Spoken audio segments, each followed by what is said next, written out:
Well, it is a pleasure to be here. One of the most important things, I'm a carpet cleaner by trade, so I'm just an ordinary guy like you guys.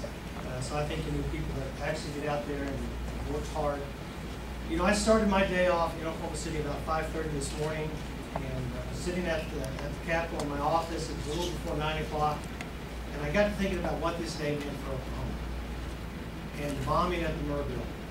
And I thought how Oklahoma pulled together no matter what storms come our way. We are a state of survivors. That survivor tree represents more than just a tree. It represents the Oklahoma spirit. And I've got this bracelet on my arm that was given to me by a widow whose husband was killed in the line of duty. He believed in America because America is a country of survivors. And that's a reminder to us. We have the greatest country in the world that we need to fight for. And it is worth fighting for. The blessings that we have because of a free country, you can't calculate in dollars. You can't calculate in land. The freedom of the life, liberty, and pursuit of happiness that our forefathers wanted us to be able to experience is right here in America. And we're seeing that go away. We're seeing it chipped away by bad policies in government. You know, we've all talked about the debt. We've all talked about the financial situation the country's in. You know, and just a good example, you know, we spend $113,000 a second last year in government. Just think about that, $113,000 a second. I was over in Claremore doing this once, and the guy finally stopped and said, "Stop, I can't take it anymore. We're spending too much money." And that's what we're doing. And no one has resolve to say no. No one has the resolve to reduce the size of government. But we have an opportunity this year in Oklahoma to send a totally conservative delegation to Washington. And we're going to do that. We're going to do that, and it's obviously I'm working so that I'm going to be the one to represent your values. I was first elected in Muskogee, and this district, we've all talked about how big it is. It's also 70% registered Democrat. Big change in the registration. Well, Muskogee was 70% registered Democrat. So I was elected the first Republican out of that district, not because of a party, but because people believed in what I believed in.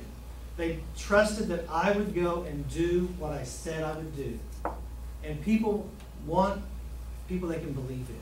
People that will hold up their end of the bargain. And I've done that. I won in 2006, 2008, 2010 I was unopposed. And instead of taking the time off, I actually worked in the 2nd District to help elect more Republicans. We worked with 11 different races up and down the district. Because it's about electing conservatives. Even the Democrats in this district, for the most part, are conservative. They just need an option. They need a good option to be able to vote for. You know, when I left the Capitol about 2:30, the House floor was covered with the collegiate legislation. And I stopped and I had to talk to them. I said, "You guys are the future, and what you're doing today, getting involved in government, getting a taste of what you can do, is how we're going to set a legacy of good policy."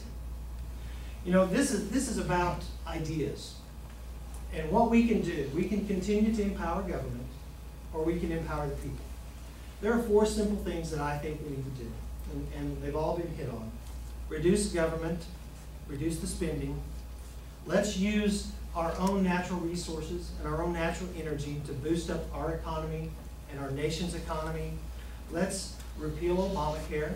And let me just go to that. Last year we had the health insurance exchange with a $54 million grant from the federal government that our governors, Henry and Fallon, were going to accept.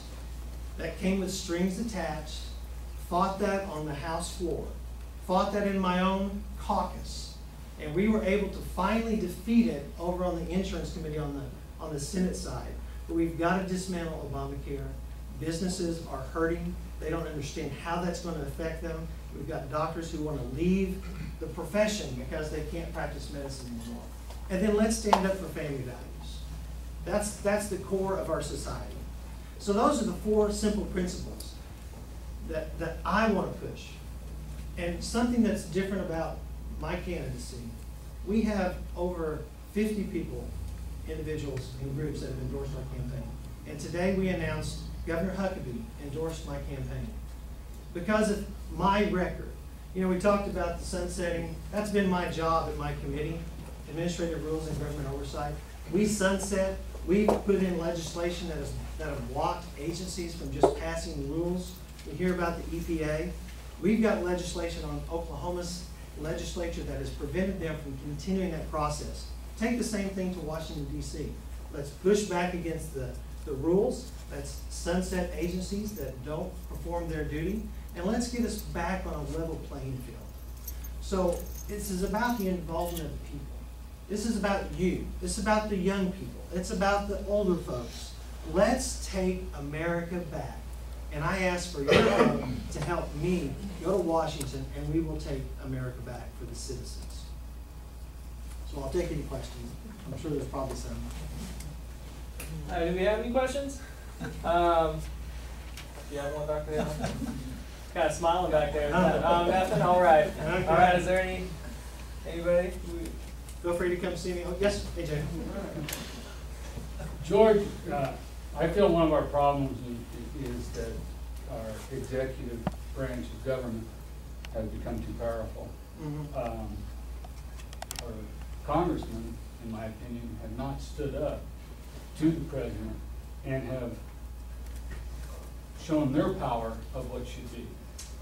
Will you go to Washington if you are elected and actually stand up, no matter who the president is, if he's a Republican or a Democrat, that there should be 3 branches of government and they should be equal branches? I can tell you I will, because it's funny that you mentioned that. Last Friday, the governor vetoed one of my bills.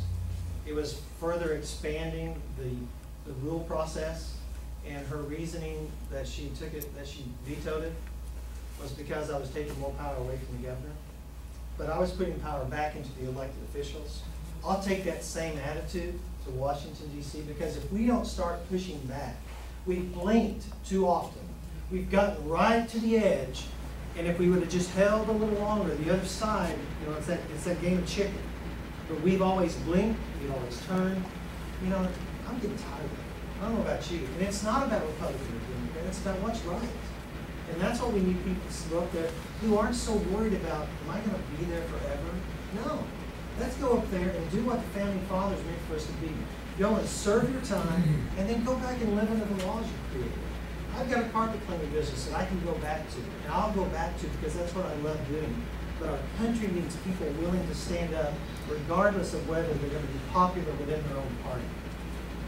Well, that's my commitment to you. We have time for one more quick question.